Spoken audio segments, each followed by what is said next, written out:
Hi everybody. So today's masterclass is going to be Dylan Thomas's boathouse. Now, when everybody talks about Dylan Thomas's boathouse, they paint the house itself, but never his writing shed. So we're going to do the writing shed, which is part of the sort of campus, I suppose, of the boathouse, and it's just before the boathouse as you're walking down from the centre of Laugharne. That's in Carmarthenshire. We're very lucky to have this locally. As you're walking down this path here, the boathouse is here. You can't actually go in it. You can request special permission to go inside, but it's normally locked, but you view it through this little window here, and it's got all of his stuff in there. It's really lovely, and there's a little descriptive board here if you can see it. And then you carry on down and the house is just here, and it's a museum. It's got all this stuff in it and a cafe. It's very beautiful. It looks out over the estuary here. So visit one day if you haven't done already. And there's a really beautiful circular walk that goes down here, round up the estuary, and comes back out just by the churchyard where Dylan Thomas is buried, which is just north of the town. So lovely day out, especially on an autumnal day. If it's fine, it's not very nice at the moment, but anyway. Okay, so there's a little bit of perspective here, so I just thought I'd run you through. I know we did a little bit on it recently. So it is on a slight angle, the house, the shed should I say. So what I would do is I would decide basically where I was going to put it first, and then I would draw it, and I would always start with the sort of closest point to me. So I start with this here, and I would just draw a vertical, and you can draw the vertical all the way across down the picture like this. And I always recommend, if you're not brilliant at drawing, not to draw onto your watercolour. We're going to do this in watercolour.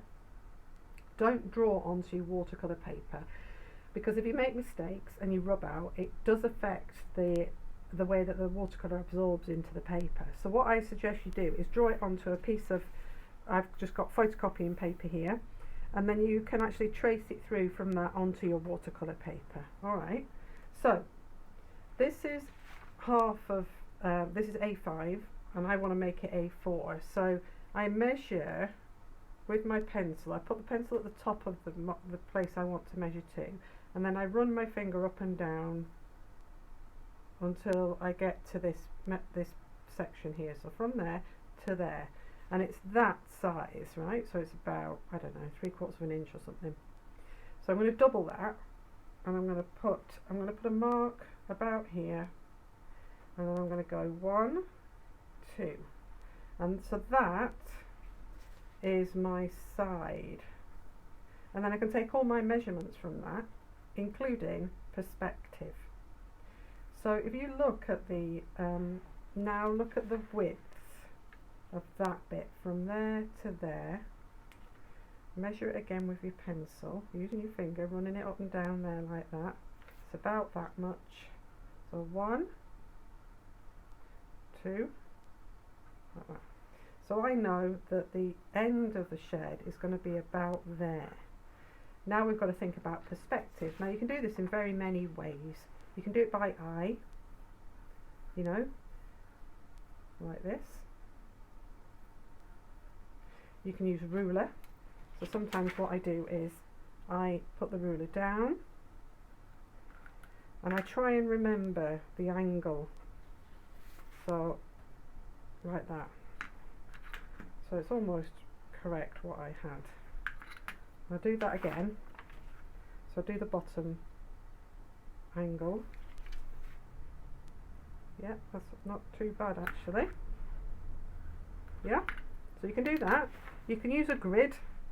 Draw a grid on top of your picture, draw a grid on your paper, and then transfer the image. I can check this measurement now to see if I've got it right. So I'm going to measure from there to there, right?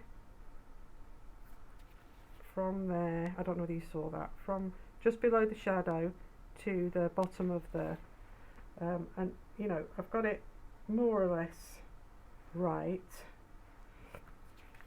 Okay, so, yeah, so that measurement is the same as that measurement. That measurement is the same as that measurement, and that measurement is the same as that measurement, and that measurement is not the same as that measurement. I've made it too wide. Right, so what I've done wrong, what have I done wrong? Okay, what I've done wrong is I've done double that, but I forgot that I need to put the wall in, right? So I measured that bit there, and I've doubled that, so that's that bit, but actually that is where the wall is.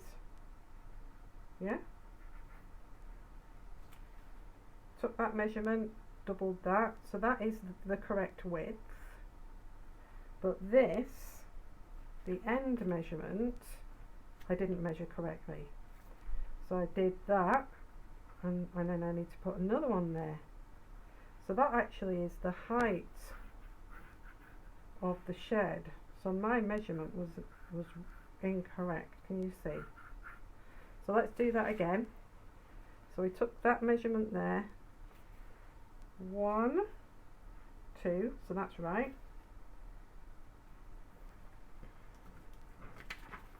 That measurement there. 1, 2, that's right. Now we need double here. 1, 2, yeah.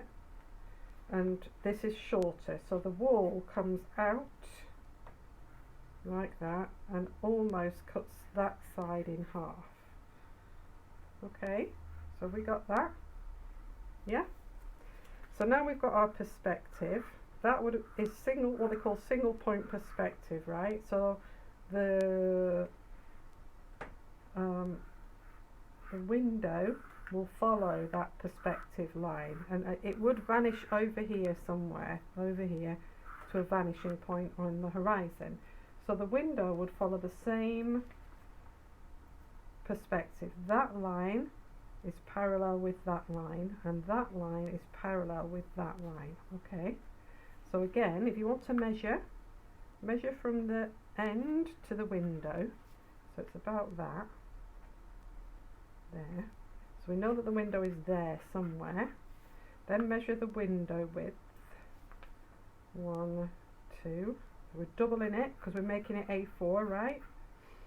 So that's where your edges are, and they would run parallel with the wall. So that would run parallel with that, and that would run parallel with that. So now we need the parallel measurements for the top. So 1, 2. So it's about, let's do that again, 2, about there. And they would, this point would be higher than this point, running parallel with this top line here. So that's more or less where it is, and then we can just measure the length of the window. 1, 2. So it's a bit longer than I had it. Now this line, this bottom line, runs parallel with this line here. So we make a mark like that. So all these lines would eventually converge to a vanishing point somewhere over here on the right hand side. So that's roughly where the window is, roughly. Yeah? Then we can measure where the roof goes. So you can see there's a point on the roof here, and it's just to the right hand side of that vertical. So I'm just going to put a mark here. That's on that line somewhere is where the point would be, this decorative piece here. And I'm going to measure from the corner to the top of the roof. So roughly here, 1, 2. So I know that the top of the roof is somewhere like that. And again, the top of the roof would vanish over here somewhere with all these other points. So this point here would be higher than this point. Okay, next measurement I'm going to take is where this meets the roof. So about there, sticking out ever so slightly, so it's about there. So that is where the point is there. So that's where that triangle is, and then obviously this would, you could do it with a ruler. If you can't draw straight lines, that line would come down there. Okay, then we're going to measure this distance from here to here. So 1, 2, right? So we know that the other point is there somewhere. So that's the angle of, oops, the roof. It juts out slightly, but we can put that on later. And again, this point is higher than this point. This point is higher than this point. Yeah? But on the lower perspective, yeah, this point is higher than this point. It's the opposite. So this point will be higher than this point. This point is higher than this point. So it reverses. Once you bring in the lower perspective, it reverses. Alright, so we can put our next point in there like that. And that would be bigger than that because that is further away. So the next one we can measure is this bit. So if we go 1, 2, so I'm just about going to get it on. Make sure you're going to get it on. Yeah? I'm just going to freehand draw this now because you're just following the same rules as before. Okay. So you can see it's quite big. So either you can stick to size, so you can do the same size as this on a larger piece of paper, or you can do 1.5 times. This is 2 times. Yeah? So what I should have done is move this over slightly so I could get it on. Alright? Because it's going to go off the side of the paper a bit. Okay, so that gives you the roughly the halfway mark, which is where the door handle is, and this would give you, you just draw your window in like that. Okay, so that is single. I mean, you've got double perspective in the way that this is on a slight angle, but it's so minimal that you don't need to worry about that. Okay, it's this perspective here that you need to think about.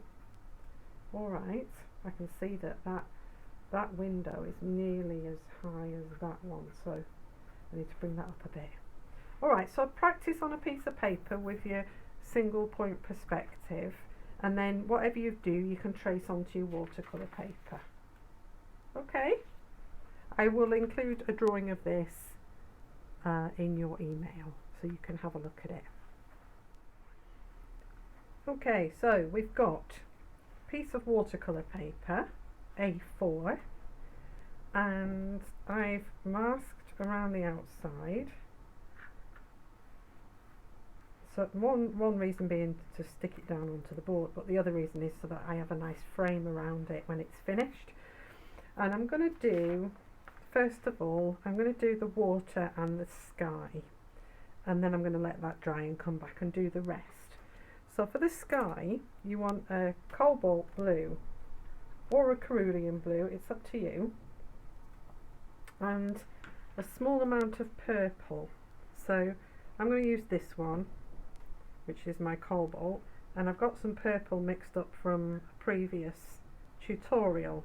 If you haven't got a purple, then you mix ultramarine blue with alizarin crimson.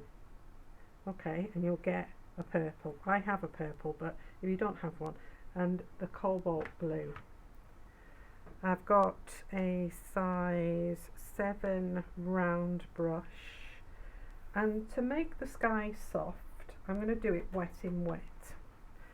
So I've got a nice mop brush here, round mop, 1/2 inch.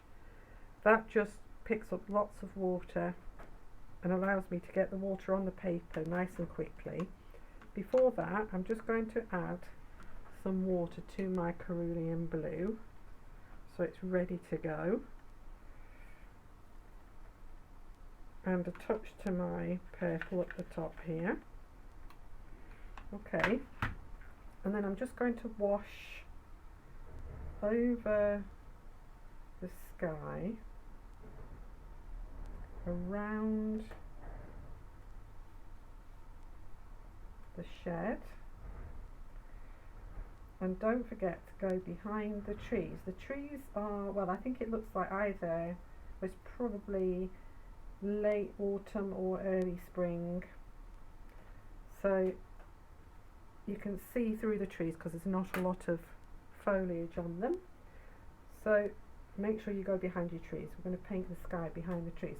Just put the cobalt blue or the cerulean blue, whichever you prefer, on your paper. Now my design desk here is angled, and that's why the paint is running downwards. You can see that, can't you? So if you want this sort of dragged look, then if you just angle your notepad or your book or whatever you're working on a little, you'll get that nice drag of colour.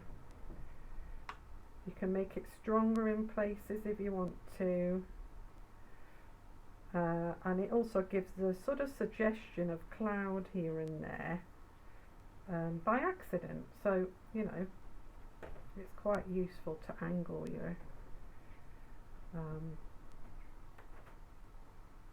paper or your work surface. If you're getting puddles,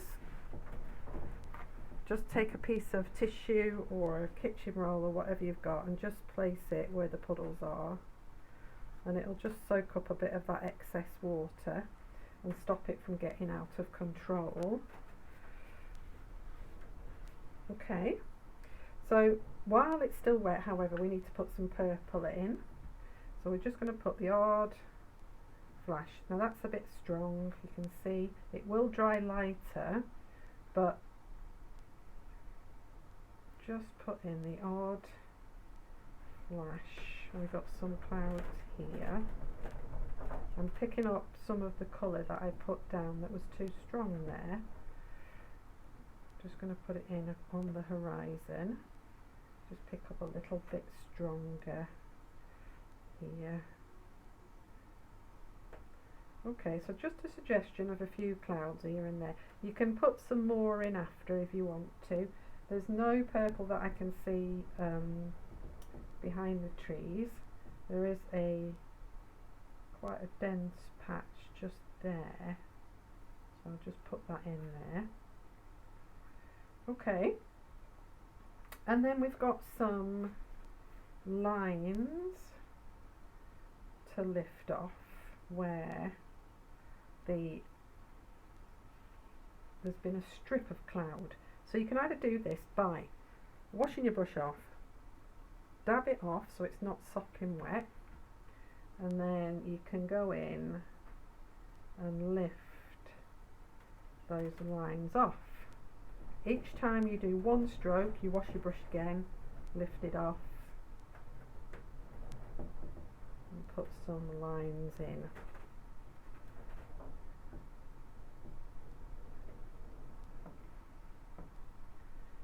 Nice and simple. You can do this with a paper towel, but it's harder to control the size of a paper towel for these thin marks that you're making. So I'm going to put one slightly thicker there. Wipe your brush off each time and then sweep like that. Make sure that your blue is strong enough, because the blue will dry lighter. So if it's not strong enough, it'll dry so light that you can hardly see the marks that you're making. So just be aware of that. Okay, there's a little black, let's just put in carefully, because this has started to dry out now. I'm just going to put in a little bit of blue just in here, because there's not so much. Just in around that area there, and hope that it's still wet enough that it'll drag down into that area. There we go, that's better. Okay, so once you've done that, you can leave that to dry, and then we're going to work into the water. So repeat the exercise. Fill the water with water. Now I should be using my mop brush for this job. Don't have it too wet, and have a broken edge where the foliage is. Don't just do a straight line, have a broken edge. Alright, now this time we want it to be slightly darker, so you can use your cerulean, you can put that in because that is the colour of the sky, but we're going to add a little bit of ultramarine blue in just to darken it up a bit more, just down there. And I've got a bit of ultramarine here. I'm just going to add that in, especially along this edge here. Just going to make sure you go into all those corners, and then just use a broken edge down there. Keep your lines horizontal. Don't go with the curve of this, because the water is flat, it isn't curved. So I'm just bringing in some darker pigment down the bottom, and I want to stretch it all the way across to that edge. And I'm also going to put some purple in this top area here, and then some flecks coming across like that. Bit down here. That will just give you some depth of tone in that water. I'm just going to pop a little bit of cerulean blue coming out of these areas here, because I'm a bit concerned about there being a line there where I painted. So a little bit more cerulean here, or cobalt, sorry, I use cobalt, so just to remember that. Ooh, that was where my paint wasn't mixed properly, so I've got some bits, just wipe them off. Keep your lines horizontal.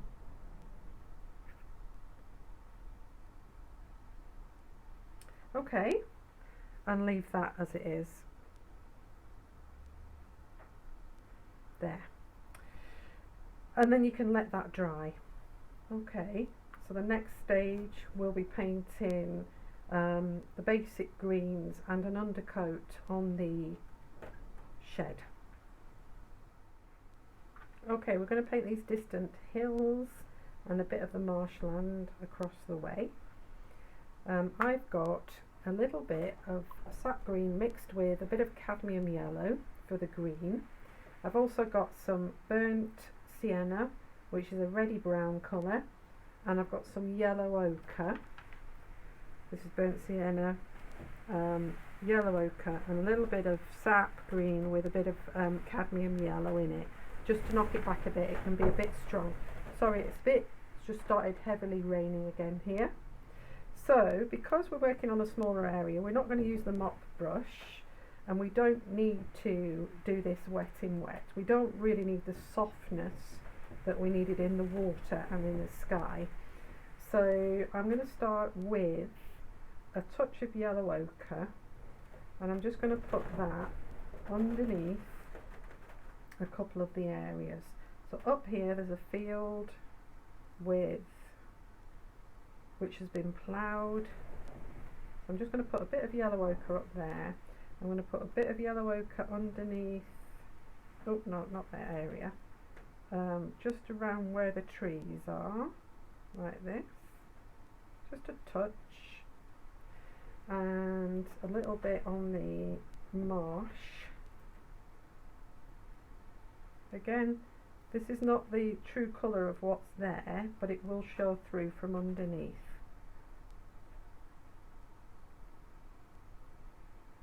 Oh, that's the field. Sorry, I just put that in the wrong place. this is the marshland here, isn't it?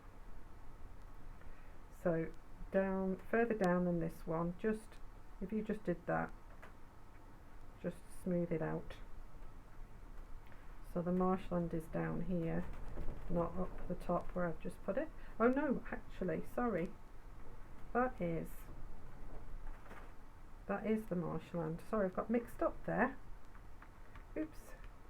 That is the marshland up there. What I've done is I've not painted my water high enough. So what I'm going to do is, this is the line where the edge of the land was. I'm going to make this like a mud flat instead. Alright.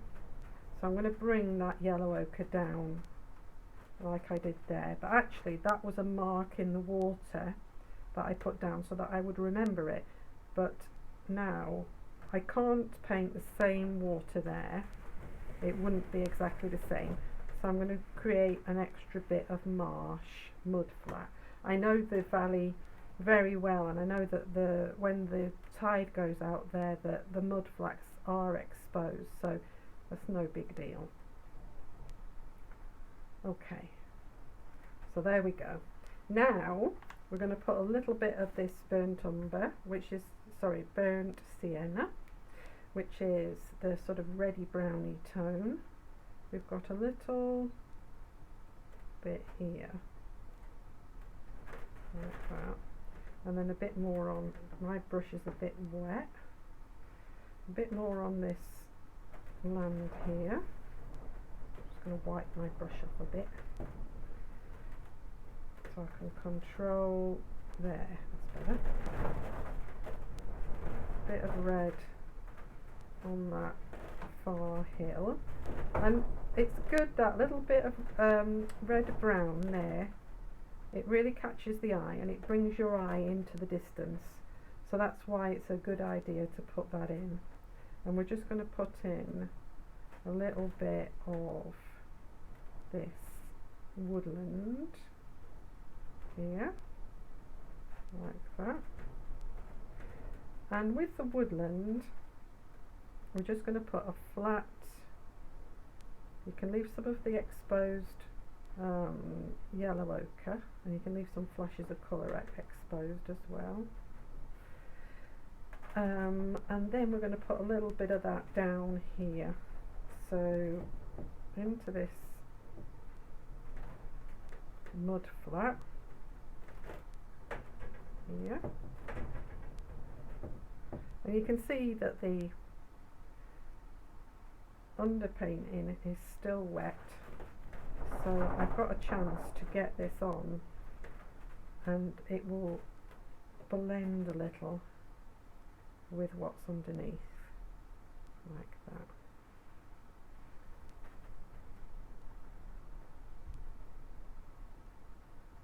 There we go.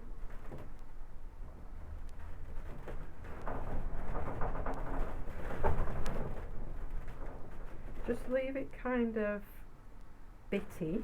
We're going to put some darker sections in there, and then the main area of land, which is the land that I should have painted, we'll make it slightly darker up here.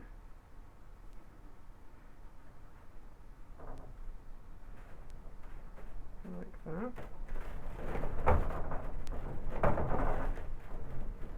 There are some green flecks in there now I look at it, so I'm going to leave some exposed areas, and I'm going to put some green in there.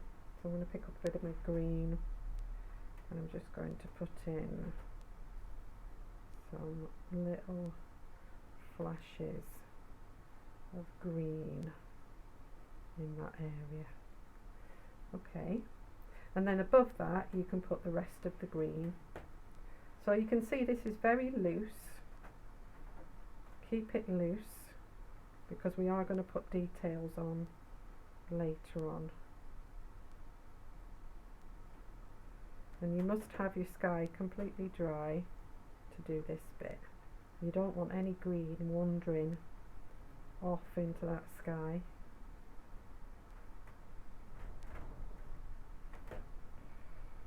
paint carefully around the edges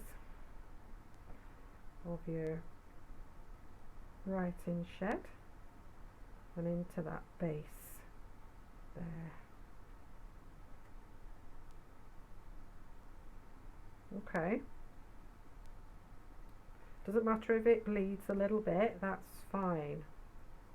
That's a good thing, because we want it, because it's in the distance, we want it to be a bit soft.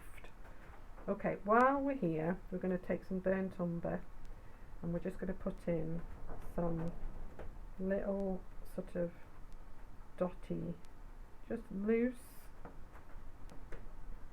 Don't fill in this area, you're just dotting it in really.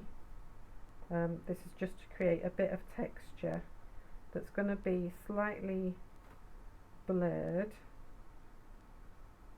for that area of forest up there.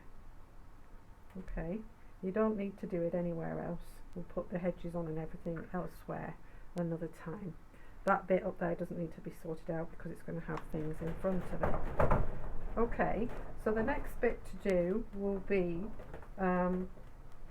let's think now. So we can put some colour here around this edge. I'm going to put a little suggestion of colour on this side.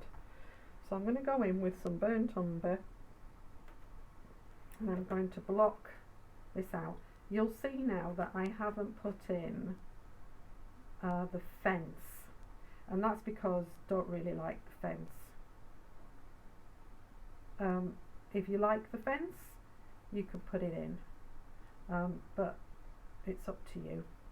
Okay, but I'm just going to paint this burnt umber down to the edge of the wall and just make it reasonably simple.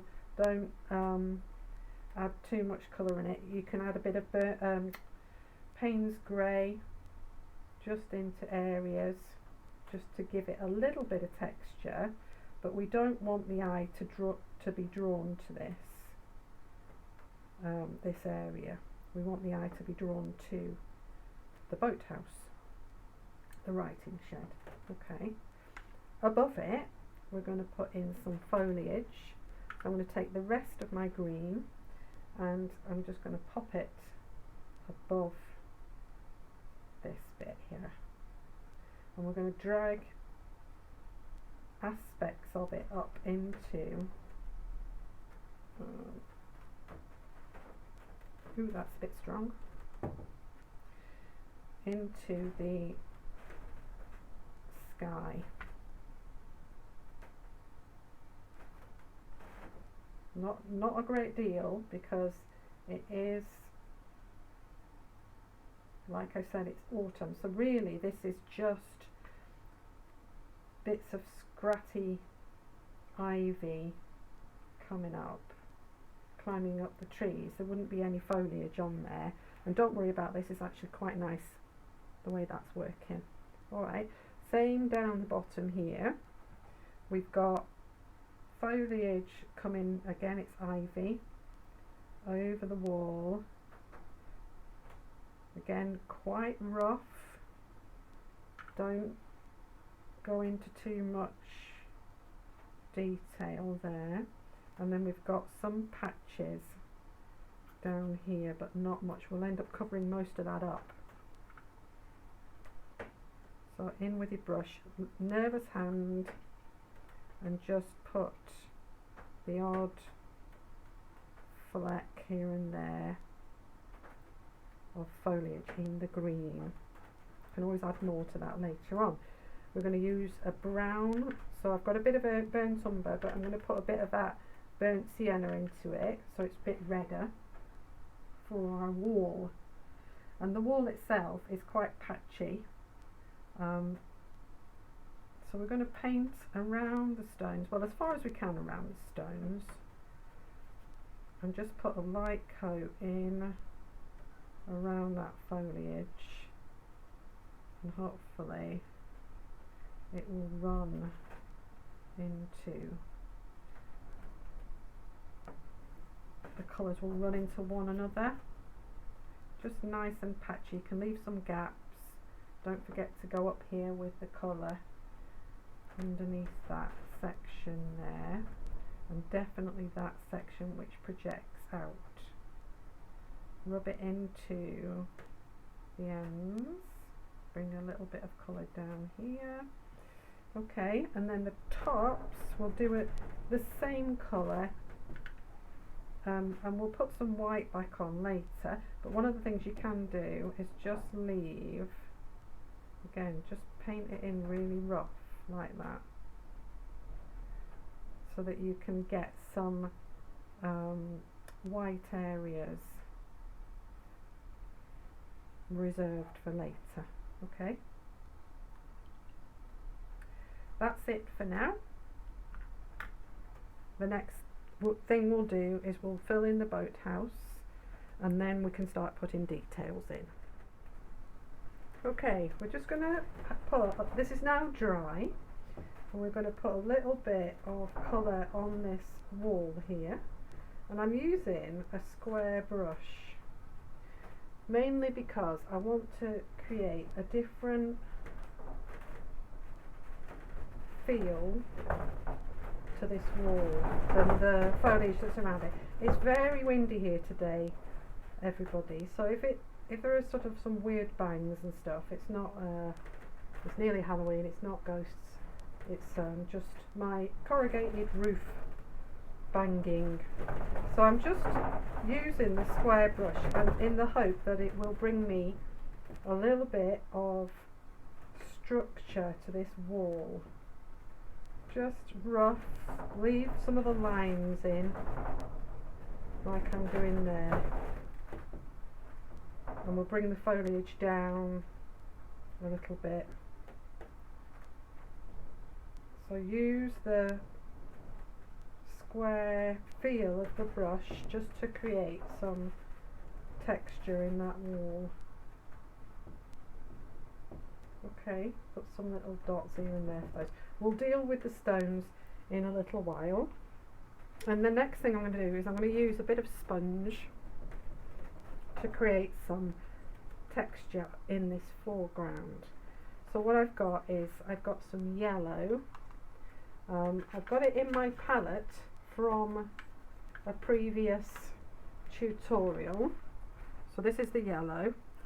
I'm just going to take some up on my sponge like that, and then I'm going to just go in with this sponge and put it in. Now it's not strong enough, so I need to just add some more. So the yellow I'm using is a gamboge yellow. If you haven't got gamboge yellow, then you can use a cadmium yellow. We're just going to sort of put some flecks of colour in on this section here, and it's easier than painting it because you're sort of putting it on en masse, so it's a time saving thing. You can put some up here like that, but get the yellow on first. If you haven't got a sponge at home, you can use a kitchen sponge, you can use a scrunched up bit of paper, you can use a paper towel, and so on. Now we're going to put some green in. So I've got this sap green, I'm just going to add to this green that I've got in my palette, might as well use it. Same again, just pick it up with your, you can see how absorbent that sponge is, and just dot it. I'm just going to make it a bit stronger. Need a bit more than that. So into the palette. Make sure you're working off of a flat surface with the sponge. It's easier for you to grab it, and just put it. You can see how that works. How lovely that is. And you know, make sure you go over and into the wall space, and don't cover up all your yellow, because we need it for texture down there. And you can do some sort of flicky like that with the sponge. You can also put some brown in like this, so that's a bit of burnt umber, just to raise the texture a bit. in that area there. Okay, just to give it a bit of depth in places. And you can see how nice that is and how that's worked. I'm going to just put a little bit more there, just coming up and into. Just be careful that you don't overdo it. There. Okay, and you can add yellow, more yellow into that area if you want to. If it's too wet, then it'll sort of blend in, so just put back in a few marks here and there. You can also do a little bit of that, but you have to be careful around this area here, because we're going to paint over. We don't want it to go over the shed like that. Just be careful. And just put a little flick here and there of colour. Okay, not much more there though. We don't want to draw attention too much to that area. Wash your sponges out when you've finished with them. Okay, so the next thing is, let's block this shed in. And we've got a green, and it's quite a matte green, and matte greens are quite difficult to achieve in watercolour. The only way you can do that is by adding some white in. So I'm going to add a touch of white. You can either use gouache, or let me just see if I've got any. I don't know what I've done with my gouache.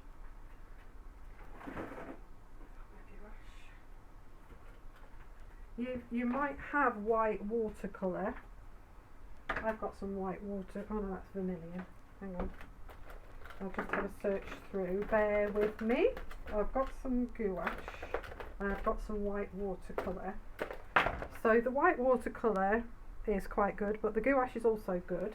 But in this instance, I'm going to use the white watercolour because we rarely have the opportunity to use it, and mine's gone hard. So let's see if I can get some out. I might have to cut it. So if watercolour has gone hard, you don't have to throw it away. Just cut the bottom off and break some of it out into your palette. If you can get it out, that is. You might need a knife. Like that. You don't need much. So that's my dried watercolour there. I'm just going to add some water to it, and it should start breaking down again. And you can do the same with gouache if it dries out. Just cut it open and pop it in a little palette like this, and just add water, and it reinvigorates. And I'm going to put that into the white, into the green. So you can see now that I've got a nice sort of matte pastel white colour. Put plenty of it in there. Okay, give it a good mix and try it on some paper to see if you've got the right colour for the job. Okay, so it's in shadow, so it doesn't want to be too pale. So let's have a see and see if that works. So that was my sap green with some white watercolour in it.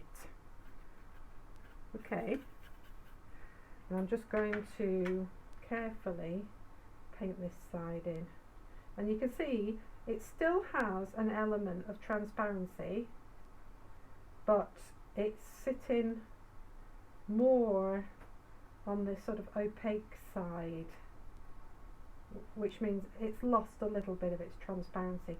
And most people make sure as well, that you've mixed up enough to cover this area, because it's really difficult to mix the same colour again. So make sure you've got enough. Make sure you paint down that bit there. Once you've got it round the edge, you can probably pick up a bigger brush actually and just pick it up and put it all over. You can put it everywhere because the window is darker, and so we can just paint over that.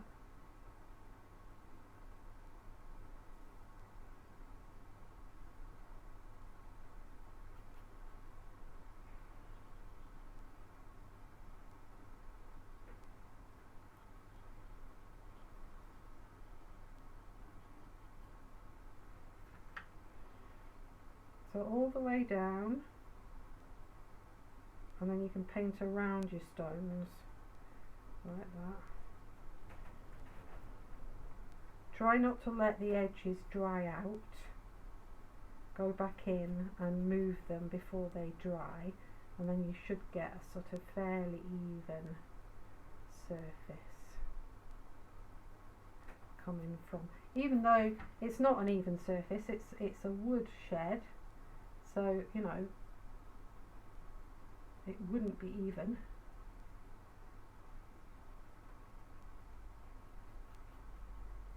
Okay, so we've got it on. It's still reasonably wet. The only reason I've achieved this is because I mixed up enough paint and I'm using a larger brush. So make sure that you do that yourself. I'm just going to put the point in.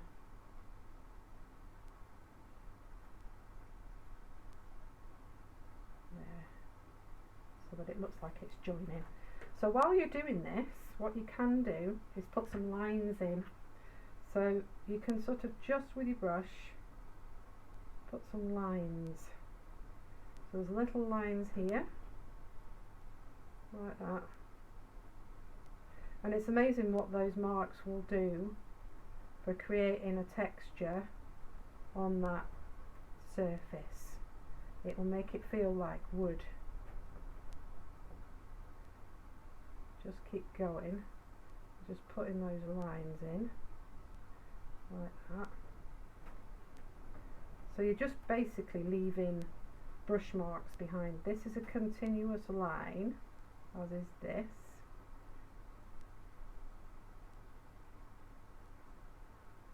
They will still move around a bit, but you'll have your main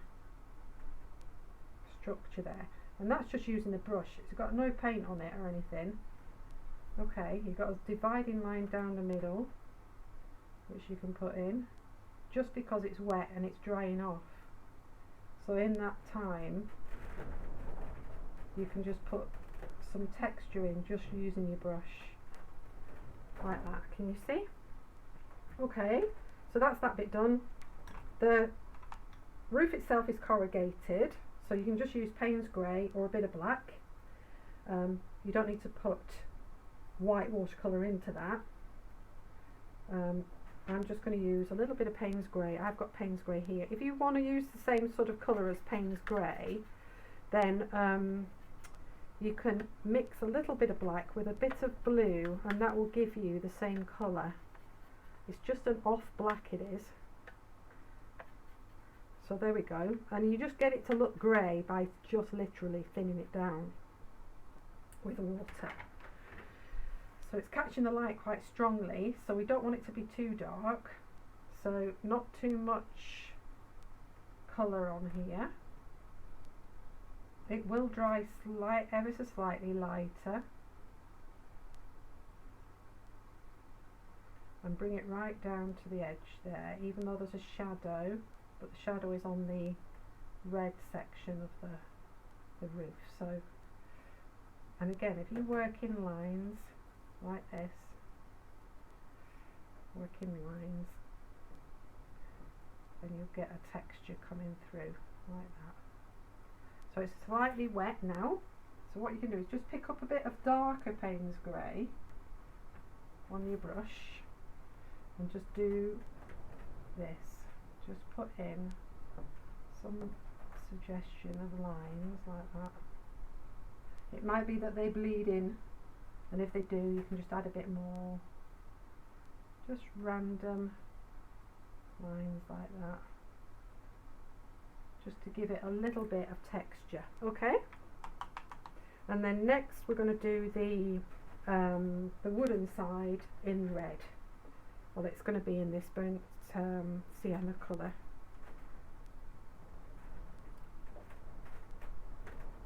Okay, I'm just going to put it on top of this yellow because I just want to get rid of the yellow. So we've got that colour and it's a bit brown. So I'm going to add a bit of alizarin crimson into it. And then again I'm going to put some white in there. Right, so we've got that colour. And we've got a blob of the white left just in here. I know I have. I'm going to move it over so I can wash it down a bit. It's got a bit of the green colour in it, but it doesn't matter. It might help. So we're just going to knock it back a bit. In fact, that's not far away, so I don't actually need too much of this white. I think we're about right there. A bit more red in there, I think. Okay, I'm happy with that colour. So we're going to pop that in under here now. So again, because it's white, now I've just put it on my roof is still wet. So I've got a bleed there. So I'm just going to lift that off quickly before it gets any worse. And I'm going to dry it off with a dryer. So I'm just going to lift off some more lines so it doesn't look awkward. Like that. Just going to take that paint away there. Take it away with a paper towel. I'm just going to dry that edge off.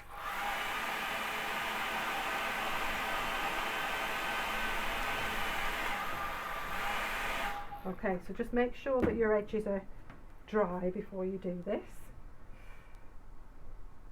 Hopefully it won't do it again. At the top, now this window is blue, so you don't want to go onto your window, and at the top you need to leave like a lumpy texture. Go up into that roof like that with this colour. Don't do it in a straight line. Can you see like that? Down the side, into that rocky area there, down the side of the window, down the side of the window, across the top, like that. And again, because it's wood, if you work down in with your lines, with your mark making, you'll get a feeling of wood there as well. So again, crisp up that edge there, along the bottom, around these stones. And really I should have put in some of this brown before I put the sponge texture on, but you know, it doesn't really matter. Okay, so we're in. So that colour is okay. It's not an exact match, but it's okay. It might dry better than it looks actually. So bring your lines all the way down to the stones so they don't, and again just use your brush as it dries off just to put in some vertical marks like that. Don't forget at the top and at the bottom as well. Okay, there we go. Next thing is to put the darker sections inside this window. So I'm just going to dry this off again.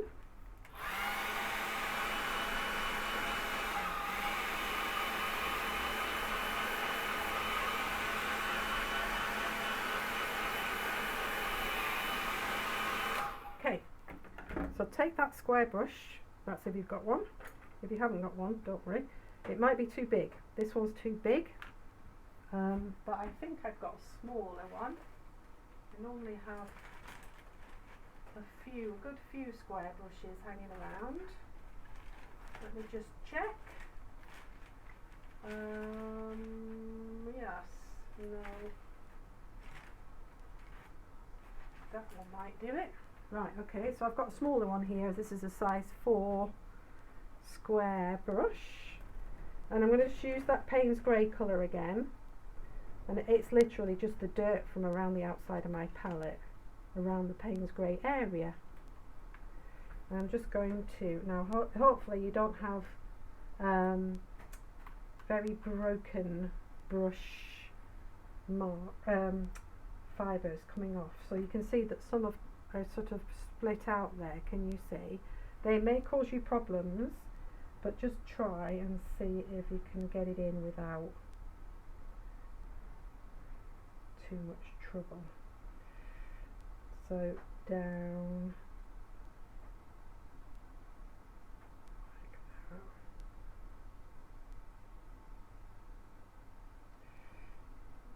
It's a little bit fiddly, but you'll find that the brush being square does help.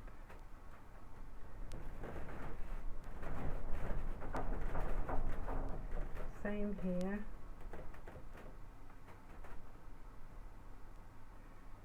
Like that. A little bit more paint on my brush and into the next one. It really depends on how steady your hands are. Mine aren't enormously steady, so just do the best you can. While you're there, you can put the window in, or which I've lost. So if you feel like you need to redraw it, draw it back in and then paint it on.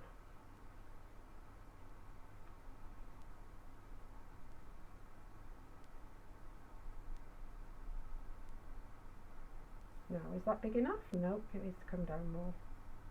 It's running parallel almost with the base of the other window. Like that. And to the almost to the same height as well. I need to make it a bit higher. You can always go over that again if you need to later, but just make sure that your edges are straight and that your bottom edge is straight as well. You do that by turning the brush. Okay, so there we are. You can see how light that's dried. We didn't want it to be too dark. That will also do the same, but it'll be slightly darker because it's sitting on top of the green. Okay. Now I can see I've missed a bit, which is up here. So while I'm here, before I forget, I'll put this other corner in, like this. Okay. Right, now the bit around the window is a turquoise colour. So I'm going to use cobalt blue, and I'm going to use a bit more of that white into the cobalt. So I've got that tone here, and if it's not quite turquoise enough, if you just take a really small dot of green and just add it into the colour, you'll see it sort of goes a turquoise colour. You may already have turquoise in your painting set, so if you are, then you're laughing. Okay, so, and you can change the colour of this window if you want to. You don't have, it doesn't have to be turquoise. So in with a small brush and just go around those edges with the turquoise. And remember also that watercolour dries lighter, so even if it looks a bit dark, it will dry lighter. So down the centre,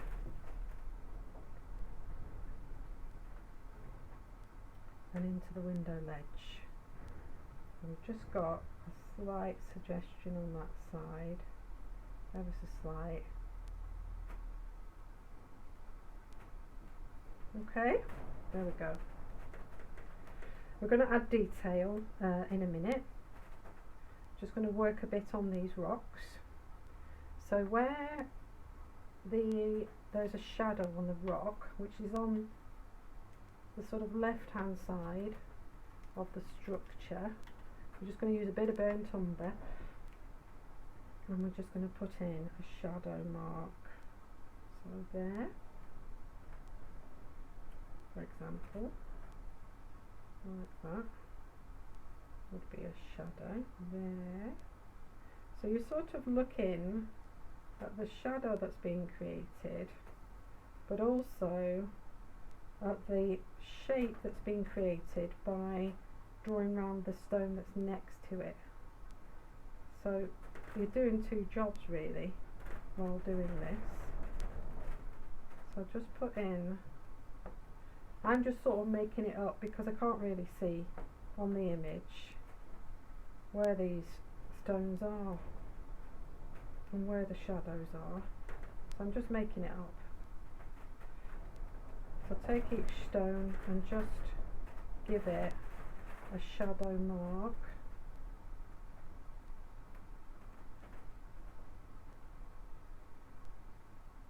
Some of it will come down into the foliage, so make the edge that touches the foliage a little bit broken, like I'm doing there.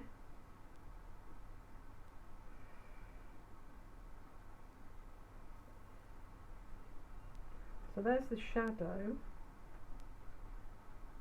like that. Let's do a nice big one there to finish it off. Okay, we've got a little bit of an edge on the top of that stone wall there. And we're also going to do some shadows coming this way, because we're going to imagine that the shadows are falling, the light is coming from this side. Oh no, sorry, the light is coming from, well, it would be coming from over here, so actually there wouldn't be any shadows on the wall, so we're not going to do that, but we can put an edge underneath those stones. Okay, and I'm going to put an edge on here because this would be in more or less in darkness because of the overhanging trees.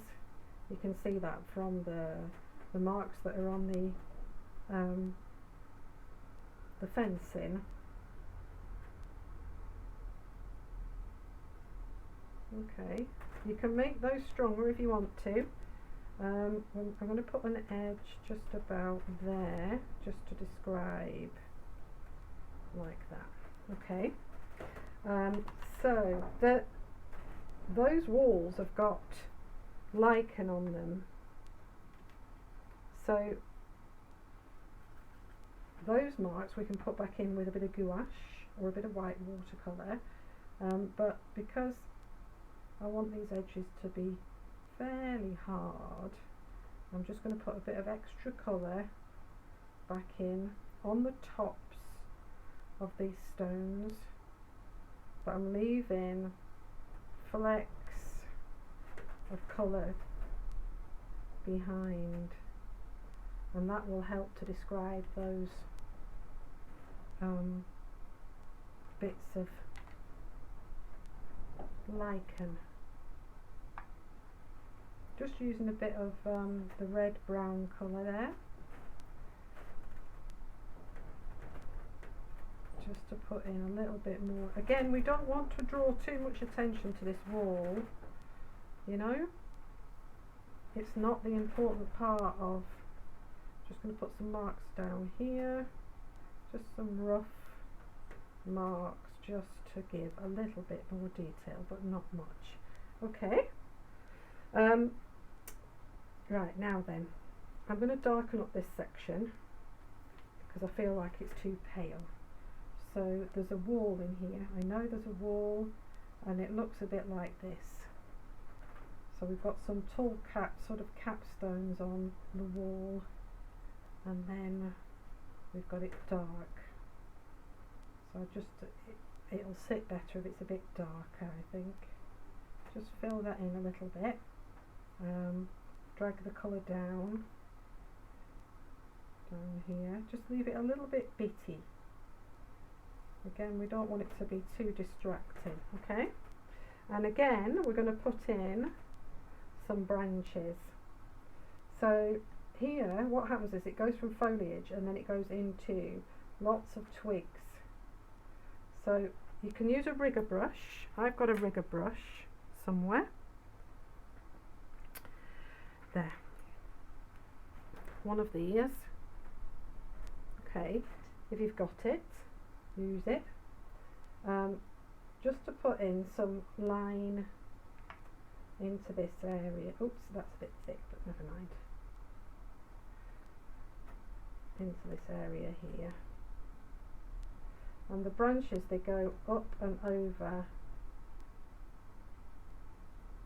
past the edge of the paper. So don't be frightened to take them, don't finish them on the edges, if you see what I mean. So lots of lines, some broken so they look like they're coming in and out of the foliage. Again, we don't want to make too much of this, so don't go overboard with it. It's just another detail. And actually the lines come all the way, the branches come all the way over there, don't they? So they're coming out of this area here, all the way down. If you want to do less, do less. But it is quite a nice, interesting area, that is.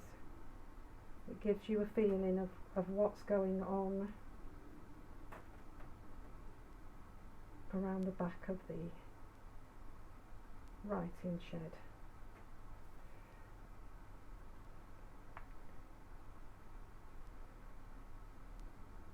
And you can go back in and put some more greenery in here if you want to.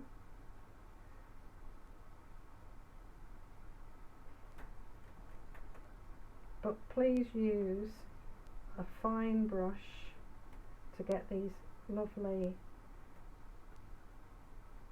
branch ends, because otherwise you'll have these really clumpy ends. You want a nice fine point on these.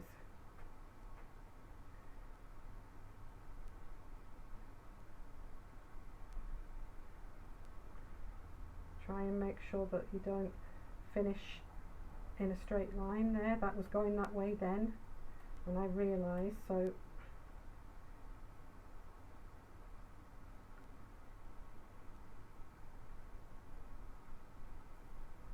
lots and lots of lines, and different thicknesses of paint as well, because obviously some of these are in the distance and some of them are in the foreground, so you know, you've got to make sure that you're getting that feel of 3D by basically just putting thick paint on in places, thin paint on in other places, and that will give you that feeling of 3D.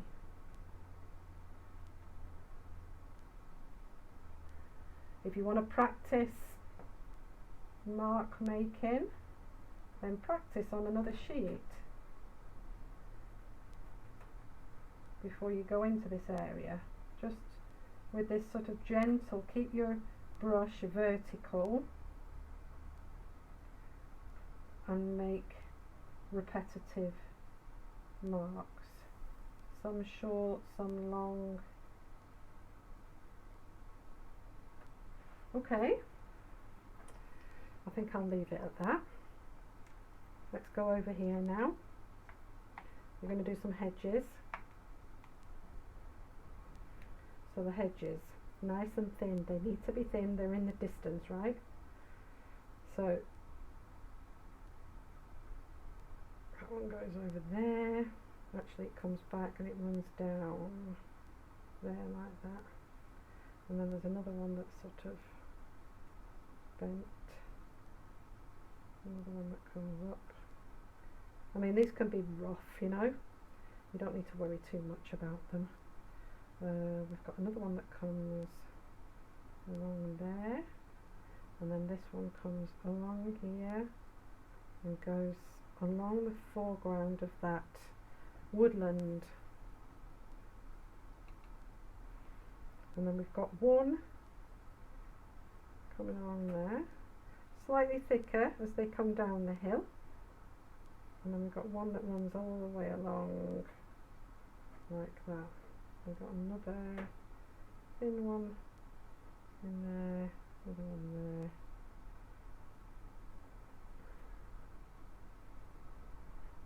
Okay, we'll leave it at that, I think, yeah.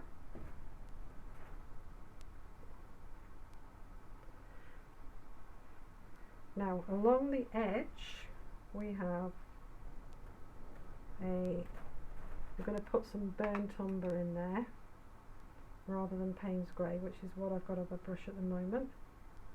So we've got quite a thick shadow coming in, then they're going thin, then coming down, and I'm just applying different pressure as and when I need the shadow. So again here, along that edge. I'm going to put another one but slightly thinner further up where I made the mistake, here, like that, which I'm going to add, just going to put in a little bit of a line there. I'm going to add a bit of detail just there, like that. Okay, now to make that less harsh, you can just take a bit of clean water and you can soften some of the lines up. So if those are too dark up there, like they are, then just take a brush and just put some water in over the top of them and just sort of drag the colour around like that. And you're doing one of two things there. You're softening the mark that you've made, but also you're creating a shadow that comes off those walled areas, those hedges. It's just sort of blending those edges in, also giving it a little bit more interest up there. I want to just put in a little bit of tree up here, just to give it a little bit more detail. You can add some more detail in here if you want to. There's also a couple of bushes just around here. Again, it's up to you really how much detail you put into this area, but it's because it's in the distance, it's really important that you don't do too much. Okay, we need to soften the water against the land. So what we're going to do is we're going to take that purple colour, and again, if you haven't got purple, remember it's alizarin crimson and ultramarine, and we're just going to put in a shadow around that bit of land here, like that.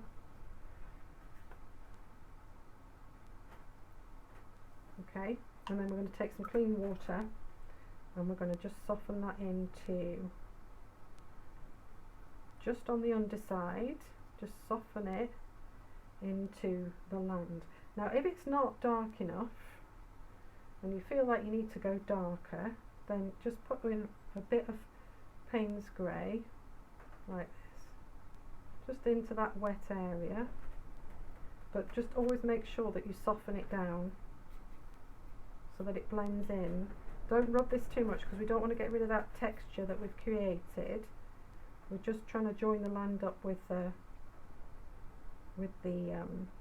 water. Okay.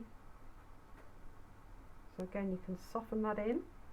If you want to soften the top edge of it, just soften it in with a bit of water, like that, and it'll just start to disappear on you. You can put some sort of directional lines using the excess paint that's caused it to be too dark. Just going to soften that up a little bit more.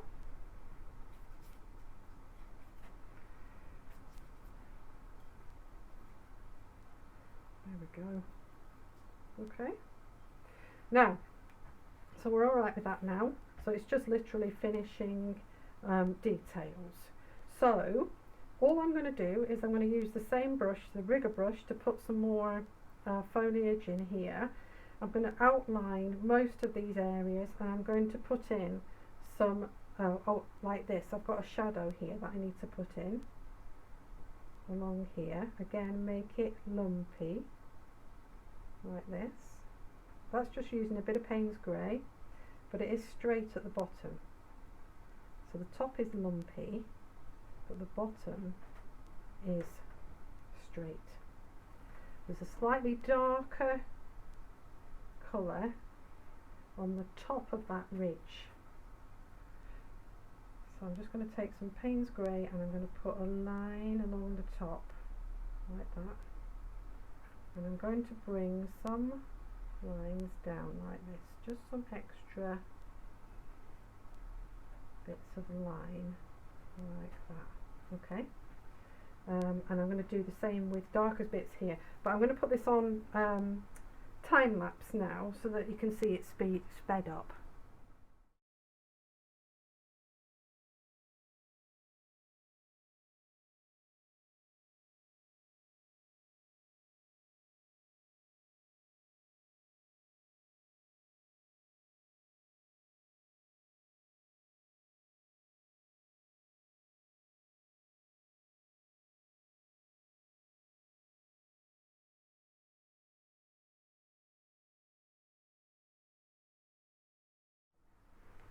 Okay, so there we have it. It's more or less finished.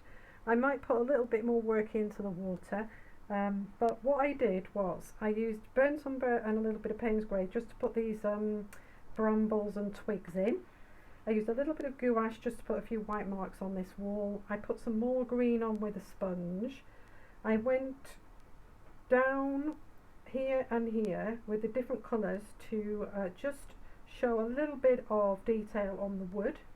I put the dots on here, I put some lines on the corrugated roof, I put a little bit of a shadow here on the left, I put some extra twigs in. I think that's about it. Okay, so there it is, it's finished. I'll take a close up and then you've got a finished piece. I'm just going to take off this tape so you can see how it turns out, just quickly, and you can see what a difference that clean edge makes to the piece. Keep your tape, it's good to recycle it, it's still sticky and tacky, so I just put it on the edge of my design desk and I reuse it. Okay, so there you go, Dylan Thomas's writing shed. Hope you enjoy it. It's nice to paint the shed instead of the house for a change, and I look forward to seeing your finished pieces. Good luck everybody and enjoy. Stay safe.